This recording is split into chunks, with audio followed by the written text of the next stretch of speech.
What's up, Fantasy Champions? Spotlight Sports Network is excited to tell you about an amazing deal from Thrive Fantasy, your place for daily fantasy sports and esports. Right now with promo code SS Network, Thrive Fantasy will match up to $50 of your first deposit. So go to thrivefantasy.com and sign up now with promo code SS Network. That's thrivefantasy.com, promo code SS Network.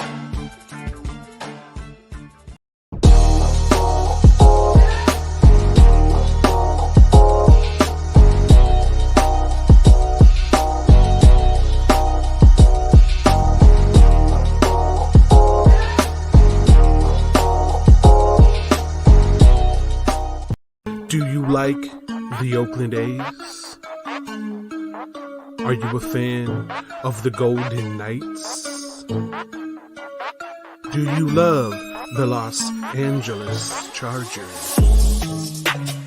Well then, my friend, you're in the right place. This is the Snake Sports Talk Show with your host, Jake the Snake SIlva, brought to you by the Spotlight Sports Network.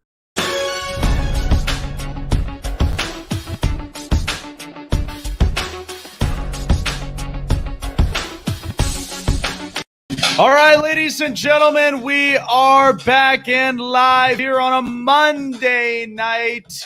Hope all of you guys are doing well here tonight. This is the Snake Sports Talk Show, wherever and however you may be watching and listening. We are live on Facebook Live, YouTube, Twitter Periscope, and Twitch here up on this very evening. I have so much to talk about, and we've got breaking news as well. That's why it's just going to be a fun Monday night here tonight. So I'm glad each and every one of you guys are here with me tonight, hanging out with me. First and foremost, what a great weekend it was. Ended up going into the NASCAR Pennzoil 400 yesterday.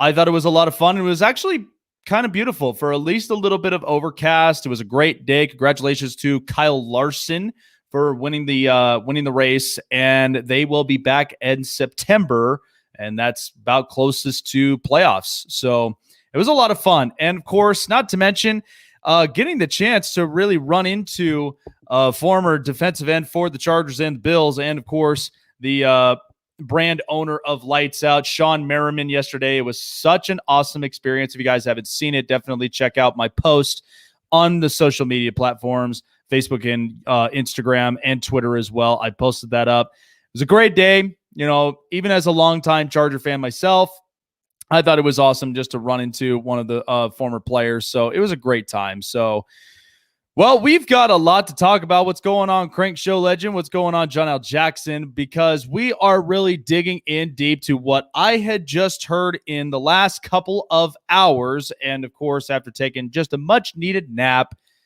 I'm finally ready to talk to you guys about this one, because I know you all have waited for my input, so you're going to get it. So this was just reported, and to really kind of break it down with this team, because this was an ongoing conversation and was one that's finally deal done, end of story. So the Dallas Cowboys and Jerry and Stephen Jones, they finally made up their minds, and they finally have come to a conclusion who their franchise quarterback is. So they ended up deciding to sign quarterback Dak Prescott to a 4-year, $164 million contract, where 126 of that is guaranteed, where he's making just upwards of 60 and up to 75 million in year one. What is that now going to end up breaking down for Dak and for the Dallas Cowboys? Because I have been saying this for a long time with the Dallas Cowboys, first and foremost. What's going on, Cash Cupcake? What's going on? But Dallas, they knew the problems that they were going into. Okay, the defense is not strong. Since Byron Jones left for the contract in Miami, they haven't been the same defense. And by the way, they're overpaying players there, DeMarcus Lawrence, Jalen Smith, Leighton Vander Esch, and a lot of these guys, money, they're overpaying them money because they love their players. We spoke about this with the LA Rams. Another team, they love their players. But it's one that every single one of their players are top 20, if not 25 in the league. So this is just one that, like, I look back at this, and I don't know exactly what the plan is for Dallas in this point, because you and I would have thought this deal should have been done a while back. They should have never hesitated. They should have never even, considered it to where they're paying other people. They're paying other players like Zeke and the defense and a couple of other guys, and they're not going to pay Dak. So right now they're kind of caught in this loophole. And a lot of these teams are starting to get hit with it because Seattle, they released Carlos Dunlap. They're trying to conserve at least as much of the money from the cap hit. So it's interesting. It's very interesting to see what Dallas is going to end up looking like by next year, because Dak is going to be healthy. Dak's going to try to recover the best way possible and be competitive for next season. But I really just think this is very interesting. But they finally came to their conclusions, because let me just tell you the deal. Dallas, if you think you're going to find another quarterback, come on. People think that it's so easy finding different quarterbacks left and right. It's not. This is not where they're easy to replace like diapers. It's not. Once you find your franchise quarterback, you're doing whatever it takes to lock him up, get him to at least a reasonable contract. You've seen this with so many quarterbacks. And if it doesn't work out, then they might as well cut you and trade you. However that they're going to end up going about it. But I get sick and tired of hearing this where they think it's very easy to find a quarterback all over the place. Because let me give you the breakdown. We know we have a big-time quarterback class this year.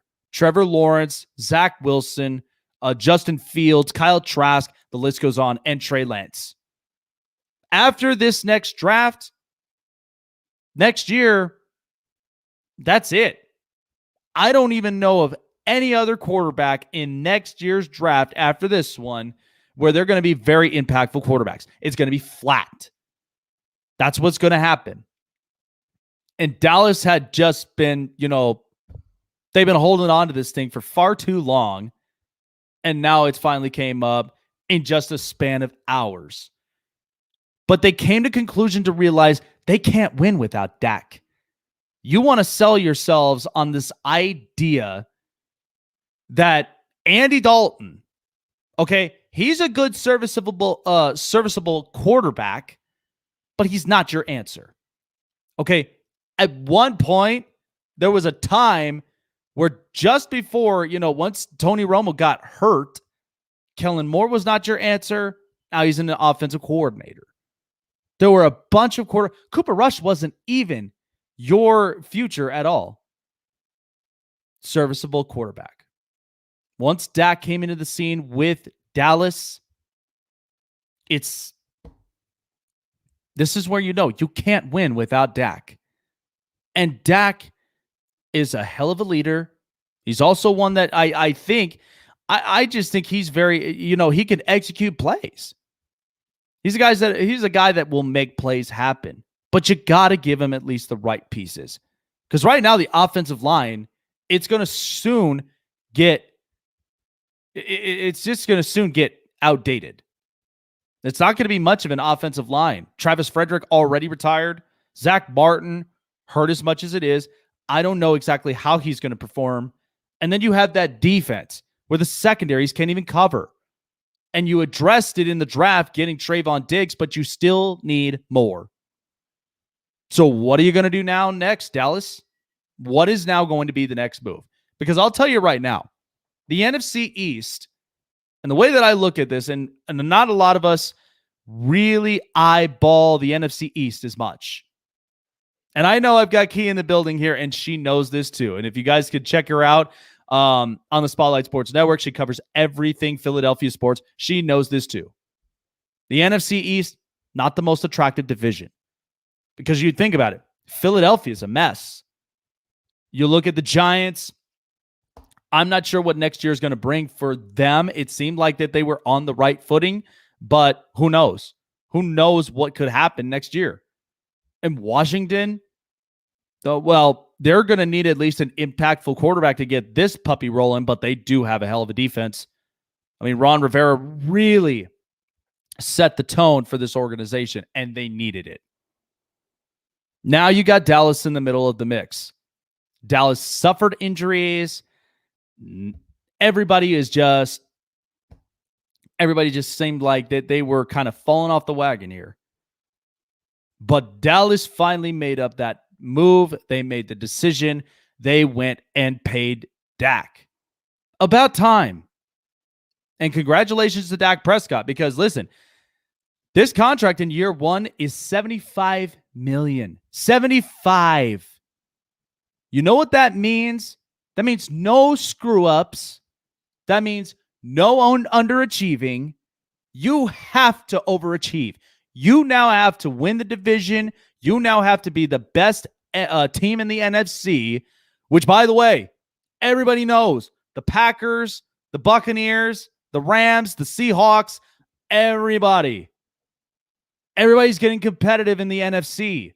It's not going to be that simple. So, again, whether or not, if they actually did make the right decision in paying Dak, I think Dak definitely deserved it. But at the same time, Dallas, you still have more issues. And whether you fix them, this is what's going to happen. It's kind of embarrassing. But at the same time, they have to do whatever it takes to not embarrass their fans, to not embarrass the city of Dallas. And so this is where it all starts from here. Let's see exactly how this loophole runs here in Dallas. But I'm happy for Dak Prescott. I really, really am. I think the kid very, very much deserved it, because someone who's been franchise tagged twice, much like in the position of Kirk Cousins, but Kirk Cousins, I said this all the time, I think he's one of the greatest salesmen in the NFL. And that's why he's acquired so much money over the span of his career. You can love him or hate him, but that's just the business side of things he's really kind of got together. All right, so I wanted to talk about this because over the weekend, I'm sure some of you guys have watched it on Saturday night. And it was jam-packed. We had 3 title fights all in one night. Saturday night was great. And I thought it actually went pretty decent. The prelim cards in the UFC and UFC 259, I thought was really good. But there was a couple of controversies, and I'm just going to explain it to you short and simple before we go up on break.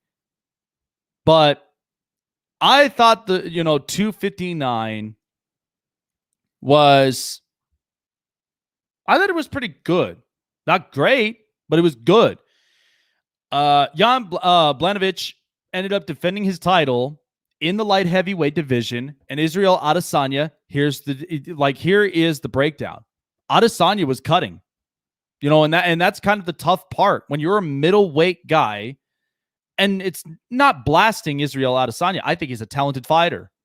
But at the same time, when you go up in weight and you're facing against some of these guys in different weight classes, that's above. Now, if it was below, it's different. Because, of course, the lighter you get, sometimes you feel more and more energized. But at the same time, when you're trying to put at least a little bit more of the weight to meet the weight class, it's different. And Blachowicz, he answered back in the best way possible. So I thought it was a pretty good fight. It's unfortunate for Israel Adesanya, but he will definitely learn. He'll definitely learn from it. And I'm sure that he will make a comeback to light heavyweight again, because the whole point of this was because he was trying to get at least the fight against John Jones. Will that ever happen? I don't know. Only time will tell. But I thought it was pretty good. And then, of course, there is nobody on the face of this earth that could even go toe-to-toe with Amanda Nunes. I mean, let's face it. I think she's honestly one of the best, if not the greatest, mixed martial artist female in the UFC and in history. There's nobody that's like her at all. I mean, you could put her toe to toe, probably with against one of the champions in some of the the other weight classes, and I guarantee you she'll go toe to toe with them. But until that time, unless if there's a generational talent out there that you and I don't even know about, that's what's going to happen. But the one thing I really wanted to get into was the Peter Yan and listen. I honestly have to say, because people have their opinions with this. Definitely better than Ronda. And this is nothing to take away from Ronda Rousey. But here's the thing. I don't think, because Ronda was such a big thing, like at the beginning. It's what started the weight classes. It's what started having, females in the UFC. But at the same time, I just don't think later on in her career, she was emotionally invested. There was probably a lot of things that were going on, and there was some things that she even spoke about. I've seen at least a couple of, documentaries with Ronda Rousey just before she had left the UFC for, to go into wrestling. But I thought it was very interesting. But the second that the curtain opened up for Amanda Nunes, I don't even think that there is anybody else that could really kind of go toe-to-toe with her, to be honest. And listen, Ronda, at the end of the day, Ronda got rocked. She went just kind of rock bottom from it. But it will tell you a lot. Is her mind really invested? Now, I'm sure maybe before then, you could probably put prime Ronda right there against her. But it'd be different. But who knows? I think it still would be toe-to-toe. I think it would be great. But who knows? But at the same time, what I really wanted to get into was that Peter Yan and that Sterling fight. Because a lot of people were not happy with the way that the outcome was. Neither did I. But at the same time, looking back at it, rules are rules for one. But at the same time, the fighters knew. You knew right there up into that fight, you knew Peter Yan was prepared. Sterling got knocked down several times. He couldn't even manage his feet. Like, he was knocked down several times. He was not prepared for it. But one little slip from Peter Yan in his corner, that's what did it. And Sterling knew it too. He knew, I'm going to be done by this fight. I'm not completely prepared. He came out as probably the best fighter in that fight, but it was right there, that one slip that needed a head. And by the way, because I listen to a lot of people and they're all just like, needed the head. Come on. You're playing it. You're playing with it. He was faking it the whole time. Take a knee to the head. Trust me, you're going to be seeing the universe before your own eyes the second you end up getting knocked out in a dome. It's not fun. But here's the other part. Nobody's intended to seriously injure someone. No one's intended that. Unless you have a personal vendetta with somebody, hey, that's on you. But at the same time, nobody's out there to intentionally hurt someone. So that's why I think at the end of that fight, Sterling took off the belt. He did not feel like he was a winner at all. He didn't. So at the same time, I thought this was right. I thought this was kind of right by both fighters, the way that they ended it. And at the end of the day, they know they're going to come back for at least another fight and do this right. So, again, I think it was unfortunate. I still think it was a real good Saturday night because ultimately a lot of us were disappointed at the Thiago Santos fight that started this whole thing with the main cards. And we thought we were going to end up getting something. And then it was just became a snoozer. Then, of course, the Islam fight, I thought it picked things right back up where it needed to. The Peter Yan fight I thought was really good, but at the same time, one little slip changed the whole vibe. Amanda Nunes comes in, easy knockout, brings the whole vibe up to the feet. And then you get right there to the end, and Jan Blachowicz, he defended his title. So I thought it was really good. That was kind of how I summed up UFC after watching it. But, you know, at the end, I think Adesanya will return to the light heavyweight division again and try again for a second time. Only time will tell, but I know for a fact he's going to try to he needs to defend his title for middleweight before end up going back in and taking another shot at it. So coming up next, so since we started talking a lot about Dallas and about the NFC, so the Arizona Cardinals, of course, we remember this last week with the fact that J.J. Watt signed the 2-year contract with the Arizona Cardinals. Are the Cardinals really legit enough in the NFC? And I'm going to start to break that down because a lot of people, I've ended up getting pushback on it a couple times, and I thought I broke it down well, but I'll break it down even more. And then I'll still have some more news up on it because we got a lot to cover from here. So, by the way, guys, some real good announcements here once we go up on break. But we have officially welcomed in one of our media, one of our media companies. We signed the contract today and can't wait to get things started this week. But there is a company that's up out there. You can download it on your smartphone, on your mobile app, through Google Play and the App Store.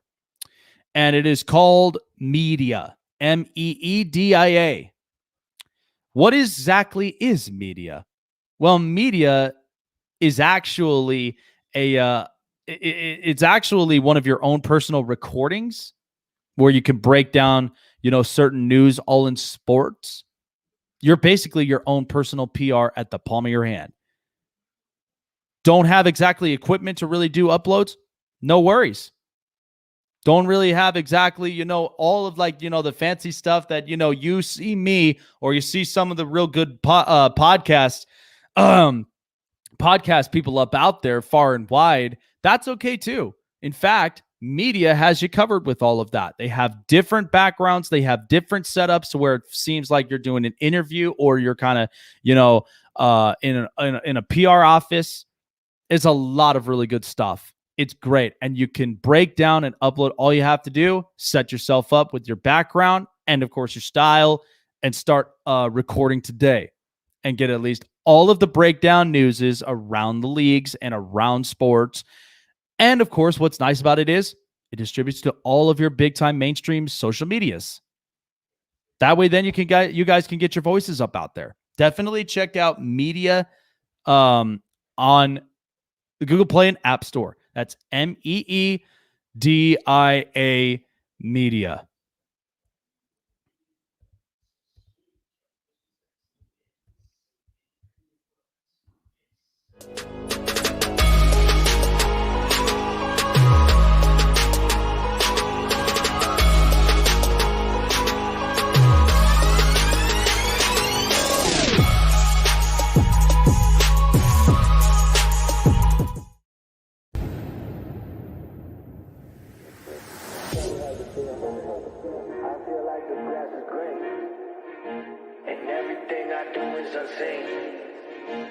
But I know that's just in my mind. I know everything is just in my mind. Do you really want to be famous? Do you really want to be a superstar? Do you really want to get dangerous? Do you even know where the groupies are? Bitches out here be... Welcome to Hammer's house.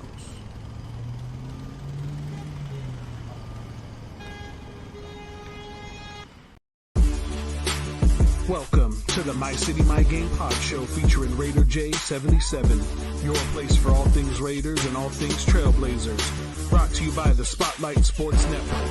Make sure you like, subscribe, and hit the bell for notifications. Now let's go.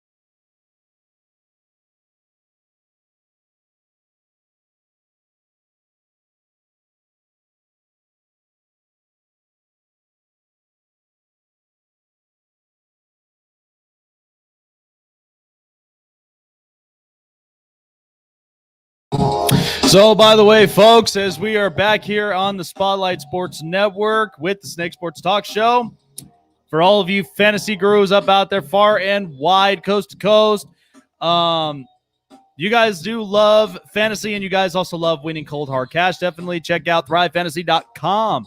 And when you guys end up getting started on fantasy play today, Thrive Fantasy will match up to $50 of your first play when you put in $20 into your deposit, and also use promo code SS Network when you do.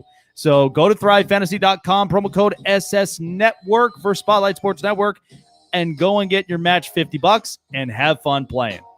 So, yeah, what a deal it was here today, because again, Dak Prescott finally getting his contract and much needed money. And so I thought it was well-deserved. But, you know, at the same time, Dallas just has a lot of work to do. And if they really want to get serious with this, because right now, it's really interesting. It's really interesting to see how next year is really going to shape up, especially in the NFC. But one thing I wanted to talk about, since we're kind of still on the subject with the NFC, because like I said, the Cardinals last week, they ended up signing J.J. Watt to a 2-year contract. And a lot of people are like, why did J.J. Watt go to, the Cardinals? Well, here's the thing about it. Because this is where I started to talk about it, and I really did get pushback last week. I got so much pushback, it's not even funny. But my thing is with the Arizona Cardinals, it's been the same thing year in, year out. They don't have a capable offensive line, for one. The second they went and got J.J. Watt, I thought it was great because of the fact of you're going to get a veteran pass rusher. You have 2 of them, him and Chandler Jones. And it's going to build up guys like Isaiah Simmons, because there was not much noise that Simmons ended up making all of last year. Okay, let's be honest. But the Cardinals right now, because they are building up their talents with Budda Baker, J.J. Watt, Chandler Jones, Isaiah Simmons, that defense, there's going to be a lot of changes. And, of course, there's question marks for Patrick Peterson. So the Cardinals, as I've said, they're going to be a playoff team. There's no doubt about that. But I don't see them as far as them punching their ticket into the playoffs and then going further into the playoffs is all that I'm trying to, is all that I ended up talking about. And I got so much pushback on it. They're like, oh, come on, Jake, you're just a hater. We got J.J. Watt. We're going to be just fine in our division. You sure? Because right now, the way that I see it, the Rams last year had the number 1 defense in the league. Now, it'll be interesting to see what they do without Brandon Staley. If they stay competitive and now having Matthew Stafford behind center, that's going to be interesting. It'll be interesting to see how the Rams offense really does play with Sean McVay. 2, you've got San Francisco, who, by the way, John Lynch, the GM, came out and said, They're not trading Garoppolo. So that tells me they have trust in Garoppolo for this next up and coming season. And by the way, if you looked at the record straight, they can't win without Jimmy G. And you've got a healthy defense with Nick Bosa, who's going to be coming back from injury. So the 49ers are going to be very competitive. And last but not least, you got Seattle. Now, of course, this whole mainstream media thing, and I did speak upon this last week, because I think it would just be dumb if they let Russell Wilson get traded and all this other stuff. I just feel like this is kind of just dumbfounded and brewing, because to me, Russell Wilson is Seattle's franchise. You get rid of that, Seattle's irrelevant again. They will not be the same. But this is a competitive division. The NFC West is very competitive. And look at the coaches. Pete Carroll, Kyle Shanahan, and you've got Sean McVay. Like, Cliff Kingsbury's got his hands full. And listen, I love Kyler Murray, but if you don't protect your franchise quarterback enough, he's going to get hurt. It doesn't even matter who it is. Kyler Murray, Josh Rosen, whoever. You don't have an offensive line, or it's not getting strengthened enough, like, it's not going to work. I don't care who exactly you really have as the pieces, because, again, they go and get DeAndre Hopkins, big-time receiver. I thought it was a steal, because at the end of the day, Houston was just going downhill. And at the same time, they go and get J.J. Watt this year. So it makes me feel like there's something in the books that Arizona has. What is it? I don't know. But they are a playoff team. They're going to be pushing for the playoffs, at least in that last spot. Because, again, Seattle's competitive. The Rams are competitive. The 49ers are competitive. And think of the other teams in the NFC. You really think that the Cardinals are going to go toe-to-toe against Aaron Rodgers and the Packers? You really think they're going to go toe-to-toe against Tampa Bay, who was stacked on defense? And then, not to mention, having the straightened, just the straightened up chemistry with Tom Brady? It's interesting. But again, these are just realist facts. These are realist facts. Okay, I've seen this with Arizona. Arizona is a competitive team. There's nothing that I can take away from that. But sometimes, like every team, there's always a hole. What is it? It's their offensive line. I've been saying this multiple times. They've got a lot of really good pieces. They just can't figure out. They just cannot figure out their O-line. And I'd love to see Kyler Murray really, have his longevity in Arizona. I'd love to see that. But you can't get it when you have a but again, you can't be super competitive if you ain't got an O-line that's going to protect your quarterback enough to throw. Like, he won't have time to throw. And by the way, Kyler Murray can throw a football. Okay? We've seen this multiple times. He's accurate, can throw a deep ball, can run out, but you can't rely so heavily up on his speed all the time. That's the one thing about mobile quarterbacks. I do love watching mobile quarterbacks. I really do, because they open up and create space. But when you are running for your life majority of the time, that's one that's really going to wear you out. We've seen that with a bunch of quarterbacks already. And this is one that I love Kyler Murray. And the last thing I want to see happen is that's the last thing I want to see happen to Kyler Murray is he gets hurt. He gets hurt for, terrible reasons. That's one that I'm just like, I am not completely prepared for. But I do think the Arizona Cardinals are, in fact, a playoff team. Do not get me wrong.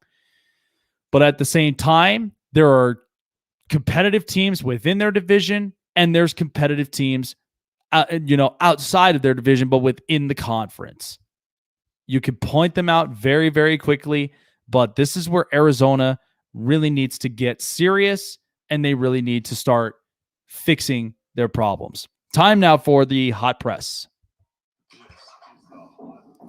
All right, so we've had obviously the Dak Prescott news that we ended up announcing here just earlier up on the show with the 4 years, $164 million contract. By the way, so reports now, which has actually been a huge one, but the Tennessee Titans actually they ended up shopping their tackle Isaiah Wilson, the first round pick, to the Miami Dolphins. So the Titans are sending they will also send a 7th round pick in the 2022 draft and Wilson to Miami for a 7th rounder to complete the deal. So how about that? So Isaiah Wilson, and for those that don't know, I mean, he's a big kid. He's a big boy, big tackle out of Georgia. Now, of course, the Titans did sign him to a 4-year, $11.6 million contract back in August. Didn't really get to a good start, and now he's moved on. Now he's moved into a different scenery here with the Miami Dolphins. And I think Isaiah Wilson, he's a good kid. I think he's going to have a lot of potential. But this is what's kind of crazy to me, because a team like the Titans, which we knew they were going to lose, they were going to have a hit with losing Jack Conklin for one, going to Cleveland. But at the same time, they needed to protect their quarterback. And Ryan Tannehill, since he came into Tennessee, he's been a completely different quarterback.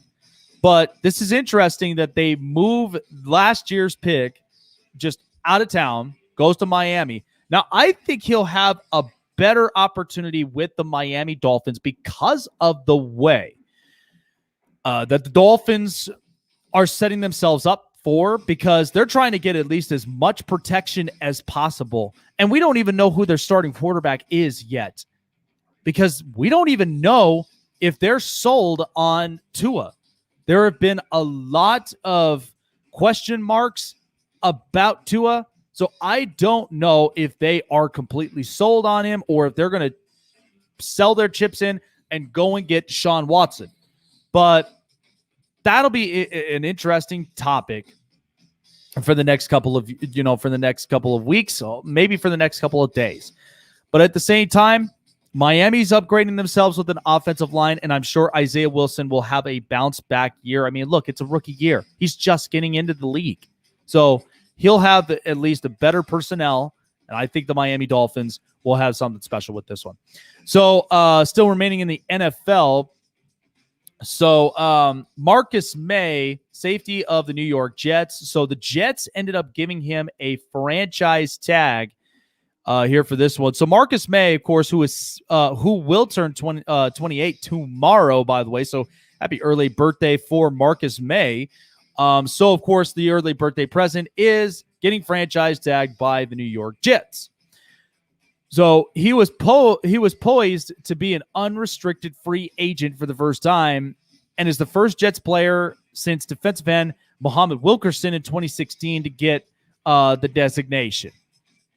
So the estimate on that franchise tag for May is going to be 10.5. So it'll be interesting to see if they can decide on a long-term deal or not. Now, I do like Marcus May. I thought he was a really interesting kid. I think he was very impactful when it came to the secondaries for the Jets, because let's be honest, the second that Jamal Adams was gone in that trade to Seattle, the Jets have been needing new fuel. They've been needing new juice. The defense needed to get better and better. Now, I do, however, love the defensive front line for the Jets. It's one that I think that they could really build off of. But at the same time, the secondaries, I think, need at least a little bit of help. So I feel like having the franchise tag is smart. At the same time, they're going to at least get more pieces. They're going to need an offensive line. They are very much going to need at least a secondary wide receiver next to Denzel Mims. Now, the real question is Sam Darnold staying? Because again, there are a lot more rumor buzzes about the Jets and what they're going to end up doing with it. Now, they are the number 2 pick in this year's draft, so a lot can change by then. But I think this is interesting. But I'd really, really like to see exactly how this will match up for them. But I thought this was smart. So Marcus May is staying put with the Jets, and I do think this is smart for the Jets organization. So good for him and good for the organization. They'll save at least a little bit of money, and we'll see exactly now what the next move will be in the next couple of weeks. So left-hander David Price, who is with the Los Angeles Dodgers, and by the way, did not end up playing an entire full season. He was just watching from the seats in 2020, which, of course, during the pandemic hit and the shortened season for the Dodgers, ended up making it known that he is open to play any role in 2021, whatever makes us better. So David Price did, in fact, have an interview where they reached out and gotten the message here. Price said he'll take on any role. Said whatever makes the 2021 Dodgers better, quote unquote, I'm all in for it. So David Price, of course, who is very much excited getting back onto the field after just, taking time off, spending time with family and such, which is smart, and this will be interesting to see how the Dodgers do because this rotation is stacked. Walker Buehler, Trevor Bauer, Clayton Kershaw, David Price. I mean, this rotation's loaded. And Trevor May or Dustin May. And you have a bunch of other arms that are on there, Tony Gonsolin and Julio Urias. But I liked how everything is really just kind of stacked up for their rotation. But it will be fun to see what will happen for the Dodgers moving forward. But David Price, of course, he's looking to get back up onto the field. He's looking to contribute in any way possible. So it's exciting stuff for the Dodgers, but at least he's very optimistic about his role. So whatever helps the team, he's all in for it. So he's already put his chips in. So he'll do whatever it takes to make that all happen. So, by the way, we also have reports, finally, from the Washington football team. So, of course, the big-named guard, Brandon Scherf, he's now been placed the franchise tag for the second consecutive year. And this actually just happened just an hour ago. How about that? Just an hour ago, I just get this one here. So good thing it came up on my plate. So Brandon Scherf, who was looking to be one of the big-time free agent targets as far as the offensive line goes, Scherf will be tagged $18 million for this next up-and-coming season. It's a 20% increase over the last season. But Washington still hopes to sign him to a long-term deal, and they have until July 15th to do so. So Brandon Scherf, who had turned 29 in December, played on the franchise tag last season at 15, and was also named as a first-team All-Pro since punter Matt Turk in 96. And he's made it to 4 Pro Bowls, including the past 2. So Brandon Scherf, of course, going to be back with the Washington football team on an $18 million franchise tag, which means he's completely up off the board. And it's unfortunate for some teams because they're looking for an offensive line, at least a healthy one from the interior offense. But I feel like that this is kind of something special for the Washington football team. Now, again, they're going to need at least a quarterback because after releasing Alex Smith, saved up some cap space, but at the same time, this is what really needs to change for this team. So who knows exactly what the Washington football team really has next in place, but it'll be exciting to see. But so Brandon Scherf ain't going nowhere. He's going to be staying with the Washington football team for the remainder of the 10-year. But, yeah, it'll be interesting. So there you have it with the hot press. Coming up next, because I think I'm kind of optimistic right now with as far as what particulars that certain teams need. Because right now, after seeing the contract with Dak Prescott, and this is what's going to be the difficult part for some teams, because the cap is going to be very difficult, but it's going to be very challenging. And certain teams right now, because we did hear the reports also that the Seattle Seahawks are releasing Carlos Dunlap, trying to save up more cap space. I don't know what certain teams, because a lot of them, it's not going to be a complete rippling effect, but some teams are going to end up getting hit with this cap. And again, we did go through a pandemic last year, and it'll be interesting to see with all that and how that all kind of comes and goes around. But let's just see. Let's just see with all these teams for next year and what they will do on the caps. So for my best for last, I will definitely have at least kind of just a because all 32 teams in this league, they all have a need. They all have a want. So I'm going to break down at least a bunch of the needs that these teams do need.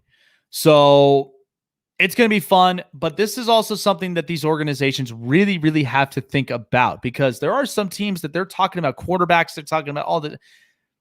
I'll tell you from my perspective, if I was one of these organizations and what I truly need, I'll break it down for you. And that'll be coming up next. So if you guys haven't checked it out already, by the way, I am going to be having a giveaway started as well by the time, because next week is actually birthday week for me. I'm going to be having a giveaway here at the Snake Sports Talk Show. You guys need to stay tuned in that for hopefully either tomorrow or on Wednesday. So I will definitely get you guys up to date with that. But however, you guys are looking for merchandise and you guys are looking to rep the network and rep the show as well, go online to spotlightsportsnetwork.com or go online to spreadshirt.com and look it up on the shop and on the merchandise section for the Spotlight Sports Network. And you guys can rep the network. You guys can rep all of your favorite shows on the network. There is so much to choose from, and we have a lot of varieties. Hats, t-shirts, hoodies, so much more, even coffee mugs and even accessories for your smartphones and for so much more. Definitely get involved and rep the Spotlight Sports Network, and also rep for your favorite shows, including this one, the Snake Sports Talk Show, on the SpotlightSportsNetwork.com.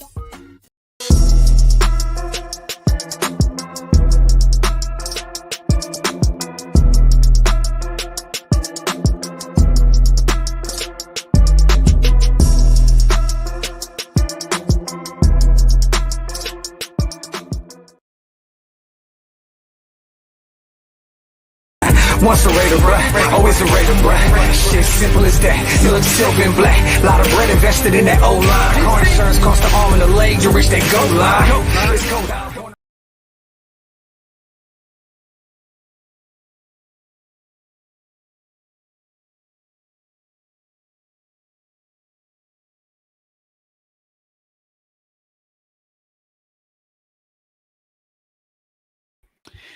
Alrighty, folks. Well, first and foremost, I really do want to thank every single one of you guys for being here with me tonight. And of course, definitely supporting the network and supporting the show as a whole as well. I've been looking up at the numbers lately with as far as the subscribers, the likes and follows and so much more. And I've been very impressed. I have been very blessed with as far as how many of the fans like yourselves and have supported so much. And I really do appreciate you guys. Without your guys' helps, This would not have been possible. But I really do appreciate your guys' support on a daily, because it definitely means a lot to myself and, of course, to others here on the Spotlight Sports Network, all of our good colleagues here. And we say continue to show your added support. We really do. There's a lot of different changes that are coming up. And, of course, like I said, I will have a post on it tonight because of the fact that we signed the deal with Media, which is one of the media companies where you could be a personal PR at the palm of your hand. I explained it. Media, Meedia is the name, and you can download it on your smartphone through the Google Play and the App Store and be your own personal PR when you guys have breaking news on everything sports. It's great. I will be a part of that, and I'd love to welcome them in, especially even as a sponsor. We thank them so much for this opportunity. We cannot wait to get things started with them. So it's new, exciting changes here. And of course, additional upgrades for the network as well. So we really do appreciate that. We appreciate everybody and all the representatives of Media. This is a grand opportunity and can't wait to get started. So my best for last here on this one, and these are all the 32 teams, because of course we're coming into this draft and we're coming into free agency.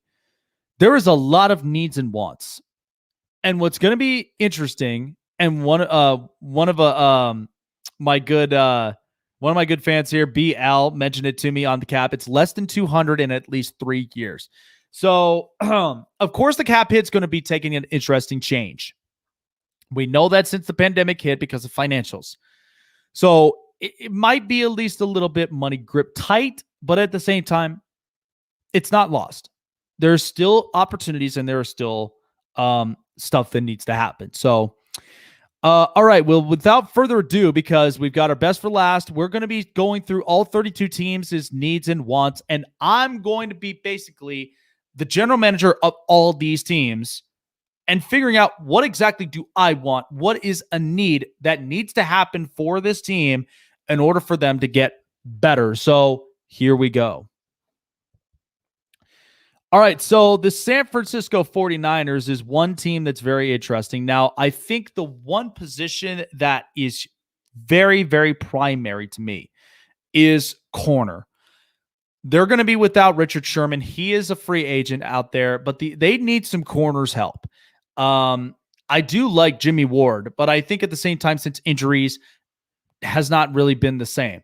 They do have some good pieces, but I think if they upgrade themselves something, whether it's in free agency or in the draft, get somebody that's a little bit more high-motored, because, listen, Sherman's a really good player. He's a really good veteran. But as far as the longevity is concerned, that's one that happens with a lot of players. They often, as years go by, things change. So I think if the San Francisco 49ers can go and get themselves a really good top-end corner, and if they go and get themselves maybe I'm not sure if it's really a big name, but somebody that I think could really fit in and mesh with this defensive system, because remember, this is one without Robert Saleh. So they're going to have to make this thing work one way or the other. But if you had to ask me, what is one position that is important to me? It's definitely cornerback. Okay, so the Chicago Bears, I mean, they've got a list of needs and wants, because right now, I mean, the biggest one, I think to me, that the Bears need to end up getting, and they also need to follow up with this, but I do think the Bears are going to end up getting a quarterback. Let me be honest with you. Mitchell Trubisky, everybody is seeing this right now as a reach pick.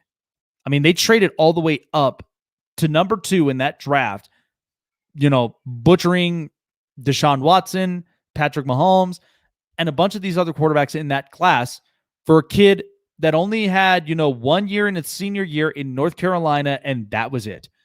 I felt like it was a reaching butchered pick, and it's one that they really need to fix up. And Nick Foles, honestly, again and again, is not the answer to this organization. Then, of course, the follow-up is they're going to need a better offensive line. They need an offensive line to protect their franchise quarterback and to at least keep the longevity. But if you ask me, I truly do think that the quarterback position is one that really needs to happen. So Bears, I definitely go quarterback.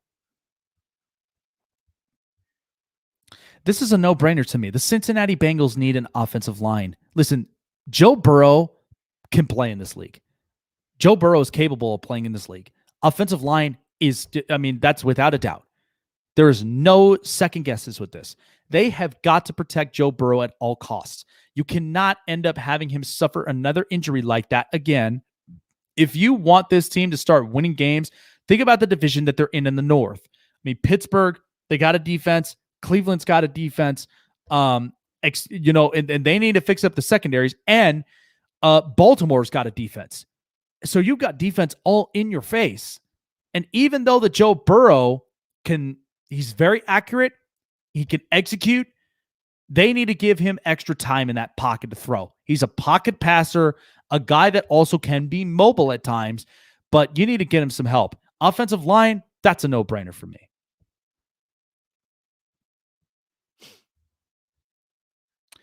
So the Buffalo Bills, this is interesting to me because there are a bunch of needs and wants. Now, of course, the linebacking position is kind of questionable for me because they did, in fact, get themselves A.J. Epinesa. Edge rush, they still do have some really, really good names out there. But if you had to ask me what is one that is a huge need, it's got to be running back. I'll be honest with you. They need to get themselves a running back. I do like Devin Singletary, but at the same time, outside of that, Zach Moss was hurt. There's not really depth for Buffalo. There's not a whole lot of depth for them. Now, they can go and get themselves exactly their needs and wants at least a little later on in the draft, but I just feel like they need to get the best running back that's out there to at least stabilize the depth. That way, then it's going to help a lot of those guys. So if one or the other gets injured, then at least they do have somebody to pick them up. Because listen, it's worked. It's worked for the bunch of teams. The Chargers have done this. The Buccaneers have done this. Even the Packers have done this. A lot of these teams have done this before. They go and get themselves at least the running back, stabilizes their depth. And so if one or the other gets hurt, then at least the next one is going to step into the role. So Buffalo needs at least an efficient run game. We've noticed this. They cannot overly rely on Josh Allen so long. So if they go and get themselves a stable run game, I think that'll be good for this team.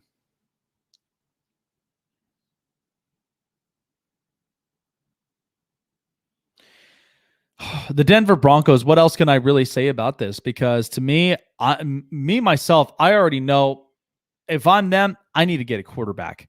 But I feel like that they may address something because, Deshaun Watson's name is still lurking up out there. But I think for the Denver Broncos, they don't need an edge rush. Okay, they got Bradley Chubb. They do have at least a number of they have a number of players, and then I just feel like because the Broncos, I think, need. Yeah, I feel like I'm going to lean more on quarterback because right now they're not sold on Drew Lock at all. Drew Lock is he's the fourth best quarterback in that division amongst Justin Herbert, Derek Carr, and Patrick Mahomes. So you really want to compete in this division, you need to have a better quarterback. And right now, Drew Lock's just not doing it for me. He's way too casual, and he's a guy that he'll throw picks before he even gets himself going. So that's just one that I'm like, there's a concerning factor there with Drew Lock. But again, they go and get the quarterback. They can figure out at least the rest of the defense because they did in fact franchise tag Justin Simmons, and they will need some corner help. But at the same time, I just feel like that and linebackers is going to be the real important ones, quarterback and linebackers for the Broncos. Cleveland needs corners. I think everybody is set. They're stacked. They don't need at least an edge rusher because they've got Myles Garrett and they do have Olivier Vernon. They do have some really good names as far as the pass rush goes. Wide receivers, they can listen. This is a time right now to trade away OBJ, to be honest, okay? OBJ needs to they need to move off of him. It's not working for Cleveland. It's not. It's pressurizing Baker Mayfield way too much. And you saw this when OBJ was hurt. He was so efficient. He played like himself. There is no pressures on his shoulders. So I think, to me, they need corners help, because if there's anything we've learned from Cleveland last year, their corners got burnt, and it's bad. Now they are going to get at least a couple guys back, Grant Delpit, and they'll have at least a couple of real good players. But this, the corners need to get fixed up. They need to clean this up, because they need to be shut down. And think about it. In the AFC, where you've got a bunch of passers who can throw to their wide receivers, you cannot allow them to be open. You got to be toe-to-toe with them in the same speed and the same coverage. So I think corners will really help the Cleveland Browns. That's a big need for me.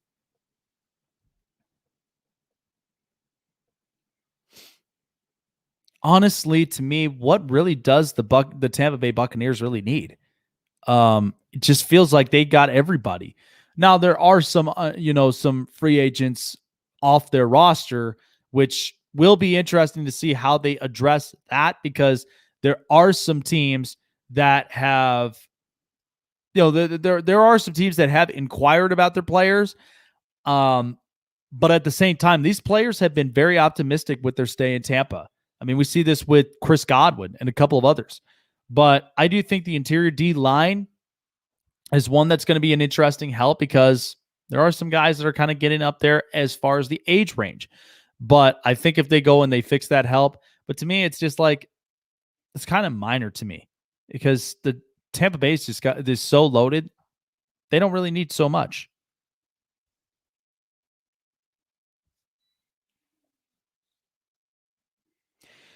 The Arizona Cardinals certainly do need a corner in this one, because I have seen this a couple times with, in their defense.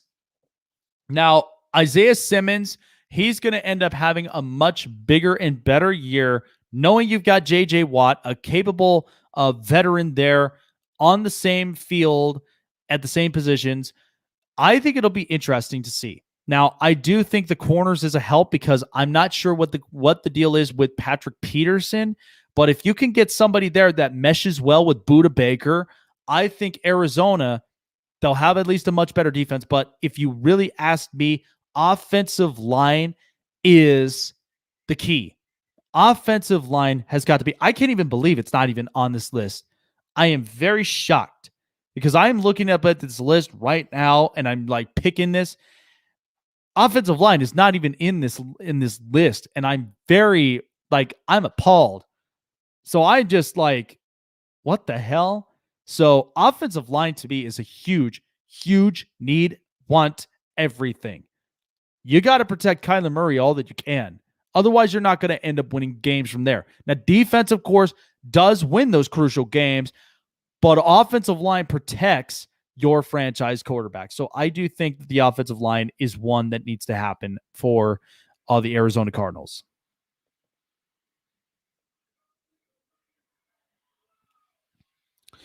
So the LA Chargers, I know for a fact exactly what their needs and wants are, but I definitely do think the offensive line is a huge need, especially the interior.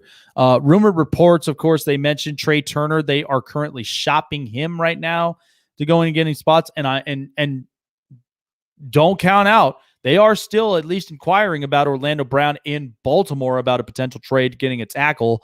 But they are going to need to fix up that interior offensive line, because that was the one big crucial thing for the Chargers last season with Justin Herbert. He was still able to make those throws, but they kept busting through on the interior side of that line. So if the Chargers go and do that, that'll help them very, very much. So I think the Chargers' biggest needs is interior offensive line. No question. So the Kansas City Chiefs, what did we learn from this past year's Super Bowl? Well, it turns out their defense, not as strong as a lot of people thought they would be. But I think if you asked me, because the two positions that I'll toss up is definitely linebackers and corners. To me, when we watched this with the Chiefs in the Super Bowl, they just got beat everywhere. And Bashaud Breeland, he wasn't exactly playing at his best. Tyrann Mathieu was in his own head. But I think if they go and get themselves a linebacker and a corner, that could solidify their positions, really be more shutdown. But remember, you're also talking about, the financial hit as well, because paying a lot of money for Patrick Mahomes and a lot of those impactful players like Kelsey and Hill and Chris Jones, that's going to take a toll. And that's one that Kansas City, they're eventually going to need to look at, and they're going to need to get this right.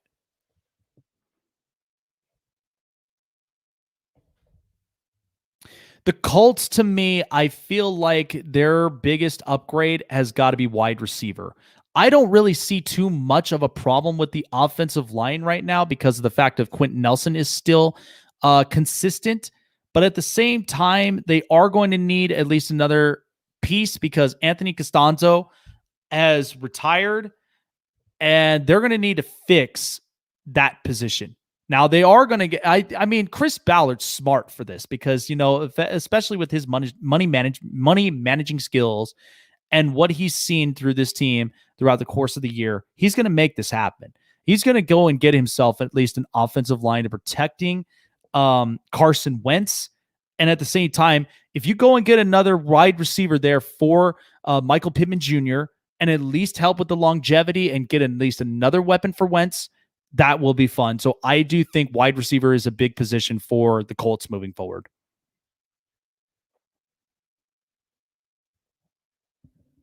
So the Dallas Cowboys, as I mentioned before, they need corners. They need secondaries because you can't expect to be all shut down and overpaying these guys like, your pass rushes and your linebackers and all this other stuff if you ain't got a shut down secondary.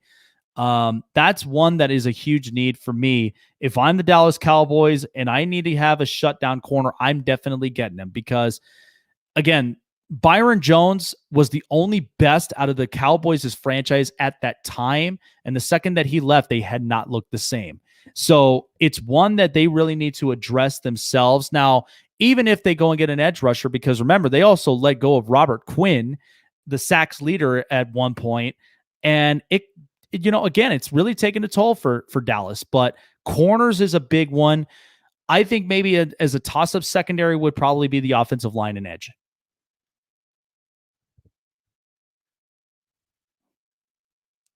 So Miami Dolphins, let's be honest. So since Isaiah Wilson got traded to Miami, I feel like offensive line might potentially be off the board. Maybe they'll go and get somebody late in the round, but if the Dolphins, I think wide receiver is a big need because I can't think of any other wide receiver outside of Devontae Parker that's really efficient enough for the Dolphins. Now they do have Mike Gesicki, but again, Gesicki is a blocking and he's also a real good receiver tight end. One that I think at some point, I mean, he's top 10 right now in this league, but could very much move up to top 5 in the tight ends list.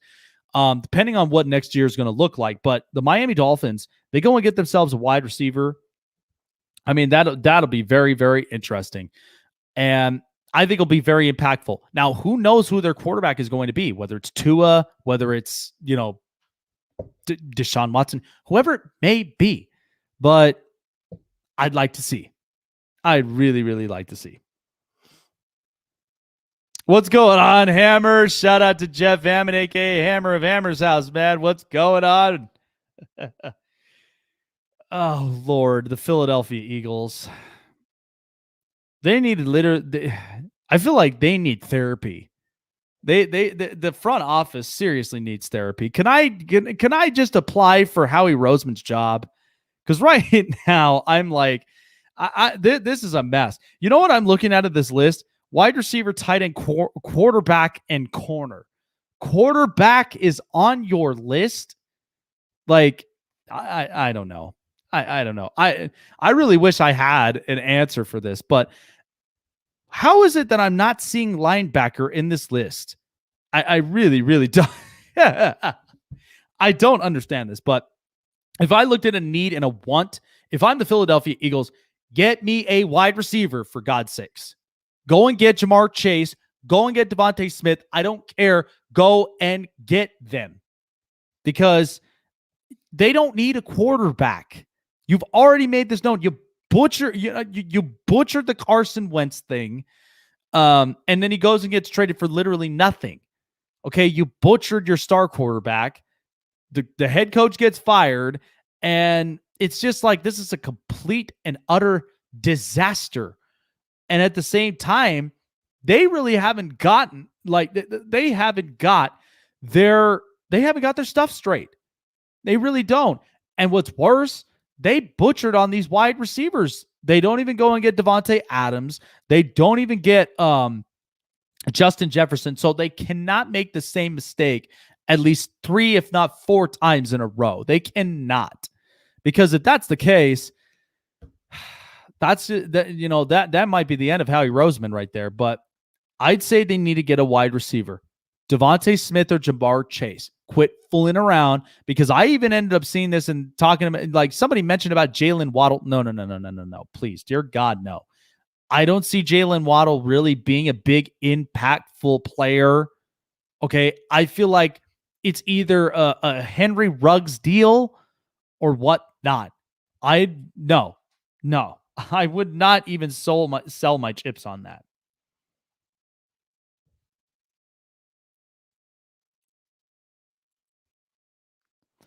I think for me, the Atlanta Falcons, what's interesting about this, because again, this could very much go either or.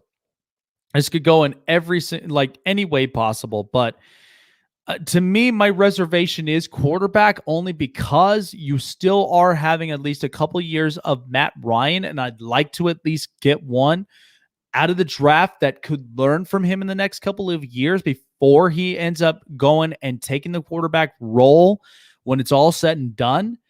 The other part of it, I think what's huge is I just truly think that the linebacking position is one that really needs to be addressed. But at the same time, the corners need help. So, the Atlanta Falcons, they got a lot to think about within the future. But if I had to look at it, linebackers is definitely one that I'm thinking of, because I don't even think they've had, especially with, outside of Deion Jones, they need to have at least another linebacker that's there so that they can utilize a lot more of those strengths and abilities. So, and at the same time, I feel like getting a corner. Now, quarterback is kind of the toss-up on there. So even if they go and get a quarterback, it will be interesting to see.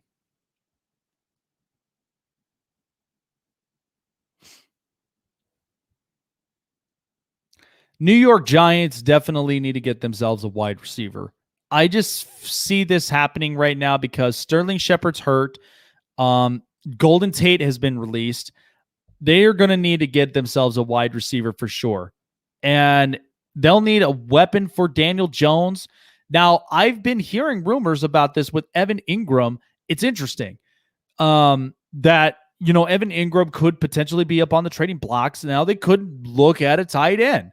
So anything is really possible up to this point if you're the New York Giants, but I feel like wide receiver is the biggest need for them because they're going to need a playmaker for Daniel Jones. They've already got a runner in Saquon Barkley, and they do have some real good runners. So I think it'll be interesting to see how that happens for the Giants, but I think wide receiver, it's a big need. If I had to think of a toss-up, if something happens with Evan Ingram, I'd feel like go and get a tight end.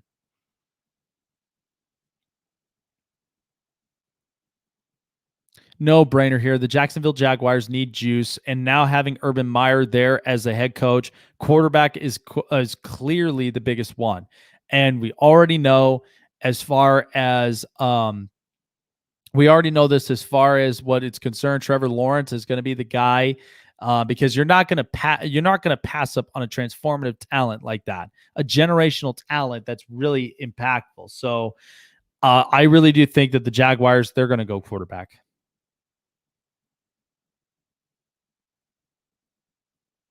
Now, here's the fun thing with the Jets, because they have several options. They have several options in front of them. But if you needed to ask me about this, because the toss-up to me is quarterback. That's a toss-up thing. But if I had to look at what they really, really need, running back is huge. I feel like running back is a huge thing. So, listen, they could go and get Zach Wilson at the number 2 spot because, of course, there's been a lot of rant and raves with him over Justin Fields. I don't want to get into the argument with as far as Trevor Lawrence, better than Trevor Lawrence thing. I feel like that's crazy. That's crazy talk. But the Jets, however, they could go and get the running back from Clemson, Travis Etienne, because I've said this before. I feel like Travis Etienne is another up and coming Alvin Kamara. He's strong on the lower half. He's a guy that can run. They need an efficient run game. They didn't even have one last year. And I feel like having Travis Etienne there is one that's really going to boost them up very well.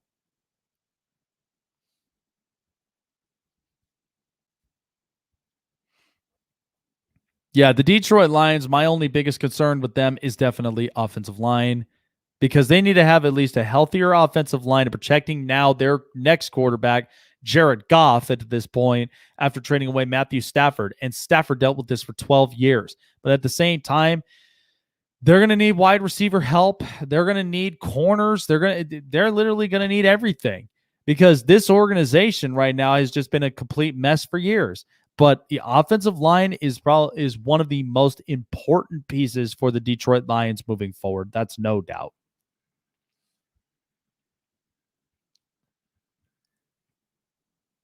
Green Bay Packers, wide receiver, please. I think it's time. Wide receiver is a huge help is a huge need for me.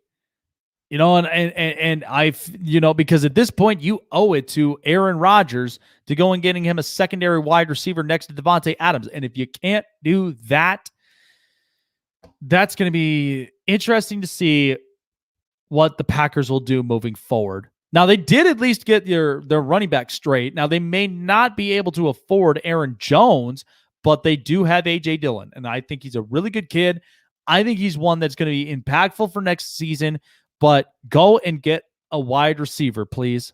If you really want to end up keeping Aaron Rodgers around because he loves this system, you're going to go and get him a secondary wide receiver to keep Devontae Adams on the field.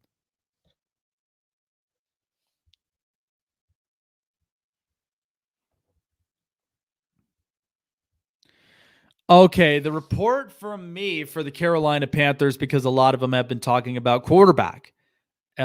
It doesn't seem like that they are sold on Teddy Bridgewater at all, even with that 5-year contract. Maybe they go and get themselves a quarterback, because at this point, and there have been reports that Deshaun Watson, they may want to, have a welcome home for him because of the fact that he went to Clemson, but they want to get rid of Christian McCaffrey to make that happen. I don't know about that, but I think for the Carolina Panthers, because they will need at least a better offensive line. The other part of it is I feel like they need to have an efficient tight end. I don't think they really do have a good tight end, at least with Matt Rule's system. So the Carolina Panthers, I do feel like will need a quarterback. They're going to need a playmaker, because it just doesn't seem like that they are set and sold on Teddy Bridgewater at all. Now they've got loads of wide receivers. That's not their problem. They're going to need somebody that's a playmaker that can make that happen. But I feel like quarterback toss-ups will definitely be tight ends and offensive lines. Corners, I think they can definitely figure that out later on.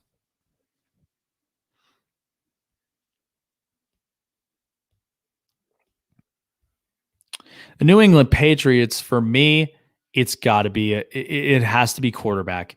I'm looking at this list, and they need tight ends, wide receivers, interior defensive line, and linebackers. Quarterback, how can you really make this team much, much better if you don't really have a playmaker?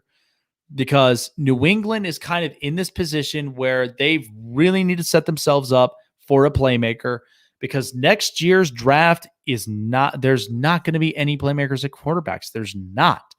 So it's going to be difficult. It's going to be hard. So they need to get themselves one. Now, even if they go and get themselves, like if they go and get, a big time tight end, because that was their problem. Now, offensive line has never been their problem, because they always do have real good offensive linemen. But as far as interior D line, linebackers is a big one.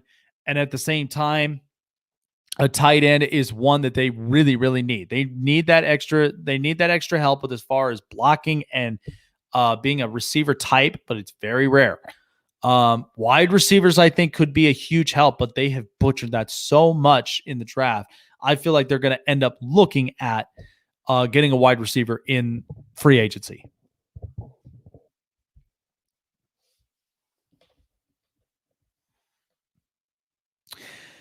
This is interesting. And I don't know if Darian is still on the chats, but what exactly do the Raiders need? Because right now this list says edge, interior D-line, interior offensive line, and they need a linebacker.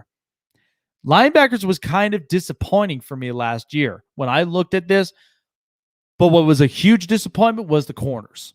They really need to fix this up. Because, listen, I do like Jonathan Abram. I think he's a hard hitter, but he needs to adjust his play style. And hopefully Damon Arnett, he could be that shutdown corner that we saw in tapes at Ohio State. But one that I think that the Raiders really need to fix up the entire defense from there. But the corners is one that needs to work because you're talking about a division with quarterbacks and with wide receivers. And if you ain't got the corners that are they're just getting burnt, they are not staying up. It's big. That is big. So I think that the Raiders need to address a corner. If I had to look at a secondary, it's definitely the linebacking position that needs to be addressed. Edge rushers, I mean, you do have Max Crosby. I feel like Carl Nassib will have a better year next year.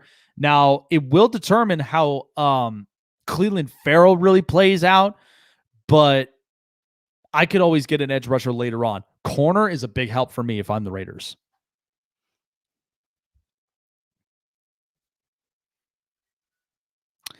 The LA Rams, for me, I feel like their big need is offensive line because eventually this line is not going to stay that long. It's going to be outdated. They need to refresh. Andrew Whitworth is a long time tenured offensive lineman. Once he's gone, once he's he's done, they're going to need to fix that position. So they go and get themselves an offensive lineman, maybe a tackle or so, to at least prepare for that when that time comes up, because the Rams need to be smart and efficient for this. So offensive line for me is big. As far as edge rushers go, no way. I don't think they'll really need the edge rusher. I think they may need a linebacker, but offensive line is a big time help if I'm the LA Rams.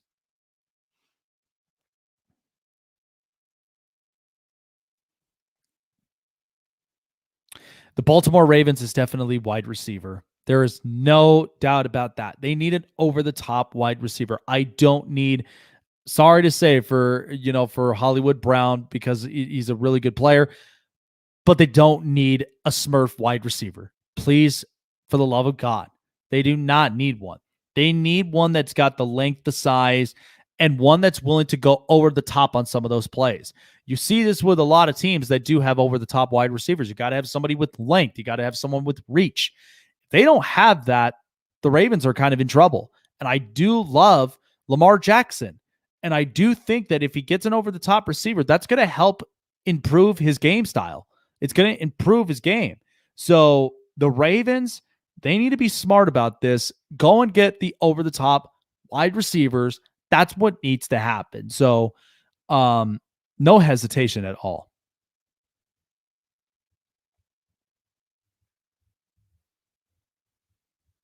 So the New Orleans Saints, to me, this is going to be an interesting offseason for the Saints as a whole. If I had to think about what their biggest needs are, because right now they are just dealing with that cap hit, and it's not looking good for them. I would say toss up his quarterback, because of the fact of I don't know if I really truly trust Jameis Winston.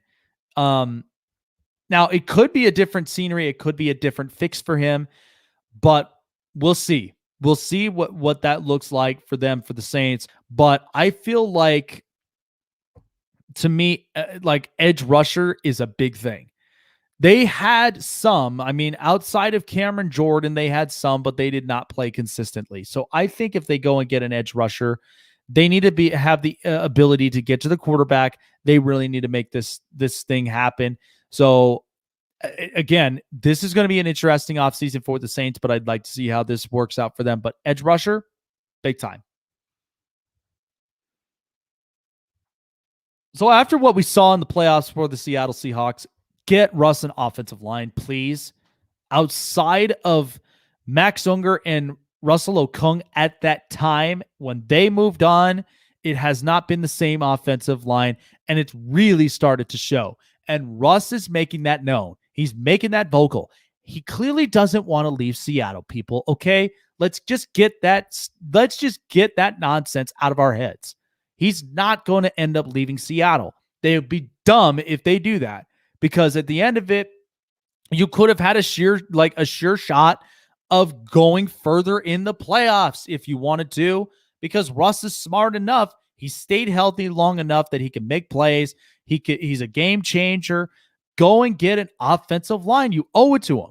Just like, with the Packers, where their biggest need is wide receiver because you owe it to Aaron Rodgers, offensive line because you owe it to Russell Wilson, and you need to end up solidifying that contract he has. If there's a toss-up that I really think needs to happen, it's definitely either edge rusher or it's wide receiver, because DK Metcalf and Tyler Lockett, who else really do I have? I do like Moore, but I do think it's kind of streaky. It's interesting.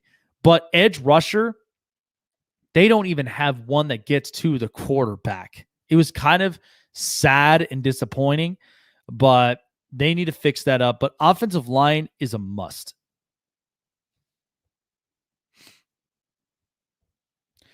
For the Pittsburgh Steelers, you're finally starting to see it now. They need a run game.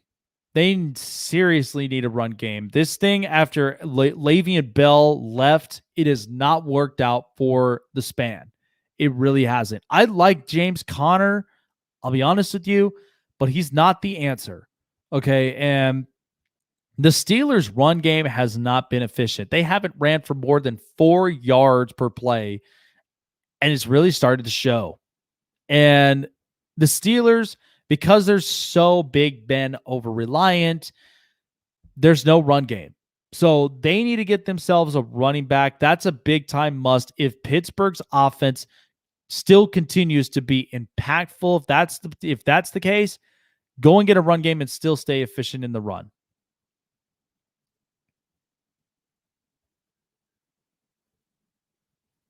The Houston Texans, of course, as we mentioned, the one position that they've always butchered. After they got Laramie Tunsil, they still need an offensive line. They are not helping Deshaun Watson's case. Now they need a lot more than that. They're going to need wide receivers. They're going to need, an edge rusher. They're going to need corners. So, but the biggest one for me is definitely offensive line. I have got to protect my quarterback. I owe it to him. And it's unfortunate because of how this franchise has been ran for Houston, but this has been bad. This has been really, really bad in the course and then the span in the last couple of years.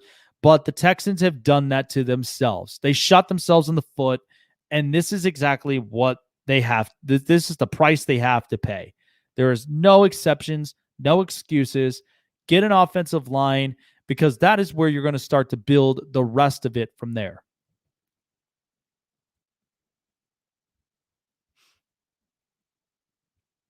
The Tennessee Titans, for me, need an edge rusher. I mean, this was kind of sad. After Jarrell Casey and a couple of others left, there was no pass rush, and this was bad for Tennessee. Now, Tennessee still managed to be competitive, but for how long will they be? They don't have a pass rusher that can get to the quarterback, that can, create pressures and whatnot. That's kind of hard.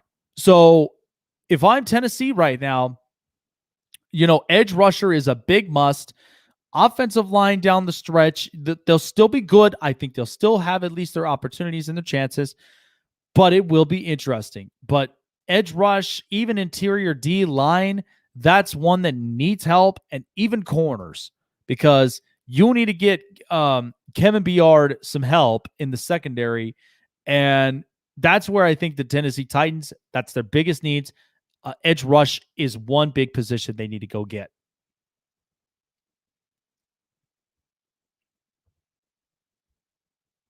The Minnesota Vikings need at least an entire, they need an entirety of the defense right now that needs help. Interior defensive line is a big need. Everson Griffin and Linval Joseph, the second they left, they did not have anybody that was consistent on that D line, and has really started to show for them.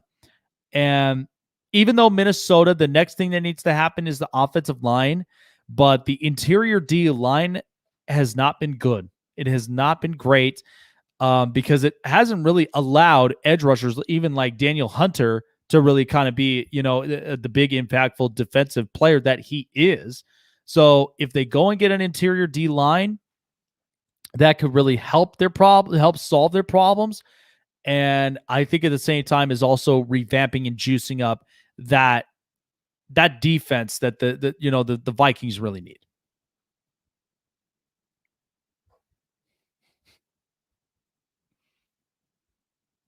Finally, of course, the last team before we end the show is, of course, the Washington football team. What do they really need? Well, offensive line, because they franchise tag Brandon Scherf again. So their interior offensive line is actually still really good.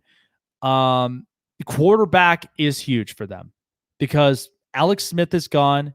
Dwayne Haskins is gone. So the only one that they're really kind of tossing up on is Taylor Heineke. So I think for Washington, they need to go and get themselves a quarterback for sure, because they need to have at least a playmaker. This has been really, really good. As far as defensive help, I mean, Ron Rivera has really helped out this defense. So they could go and get defensive players later on in the draft. And maybe they'll go in and pick themselves up at least a wide receiver to help out with the depth. But quarterback, as far as that I can see it with them, they need the playmaker. And I think that the second they do, it'll help them out an awful lot. So I really do like the fact that Washington needs to go and get themselves a quarterback. They need juice. So I think that's going to really help out their issue. But as far as everything else, Ron Rivera can shape this up, and they can go and look at other guys, later on in the draft if they need to. So there you have it. I mean, those are all of just the team's wants and needs for me all throughout the 32. So I'll recap it from here. Niners, they need a corner. Bears need a quarterback. The Bengals need an offensive line. The Bills need a run game. Broncos definitely need a quarterback. The Browns need a corner. I think the Buccaneers, they're going to need an interior D line, to be honest. The Cardinals need an offensive line for sure. Chargers need an offensive line. They need it. The Chiefs, of course, they need either corner or linebacker. The Colts need a wide receiver. The Cowboys, they need corners for sure, and they need to at some point address that offensive line. The Dolphins need a wide receiver. Eagles need a wide receiver. The Falcons, they may need at least either a linebacker or corner, potentially quarterback if need be.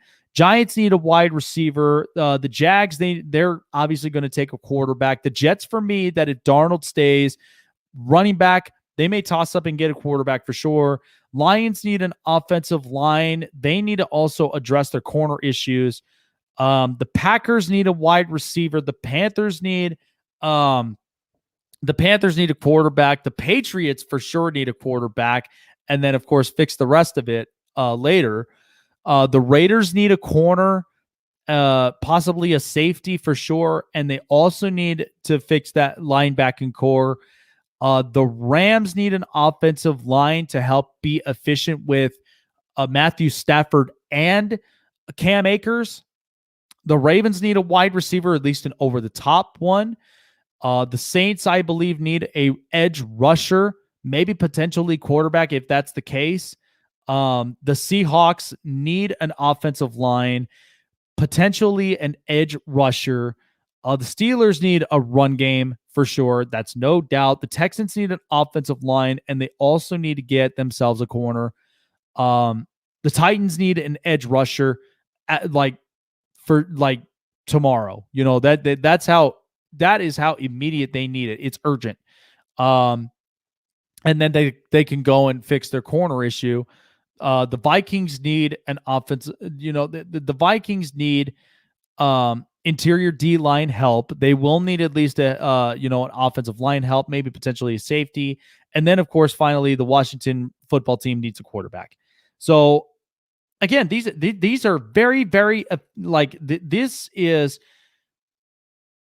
for sure like the ones that I just see from every single one of the team's performances, all from last season. These are big time wants and needs. And I looked at it just from all of their, just from all of their performances. I'm not kidding. This is exactly what I've seen from the performances and how they looked. And I just truly think I think this really will help out, for a lot of these franchises. Don't even just take my word for it, but if you wanted somebody that is looking inside out, then you'll know exactly what their real issues are. And we've been seeing this all season long. I watch the tapes, I've watched these games, and I look at all of these ins and outs and what their problems are. So I think this really does help. Alrighty, guys, that's going to do it here for me tonight. I hope you guys have a really good Monday and also have a good week ahead as well. And I will be seeing you guys tomorrow night at about the same time for 7 o'clock. And of course, don't forget to check out the Turn 2 podcast with myself and Jeff Hammond, aka Hammer. Really do appreciate it. But yes, definitely go and check out the podcast as well. We've already got 2 episodes. And of course, our spotlighted team during spring training will be the Baltimore Orioles. So you guys do not want to end up missing that. Take care. Have a good night, and we'll see you guys tomorrow.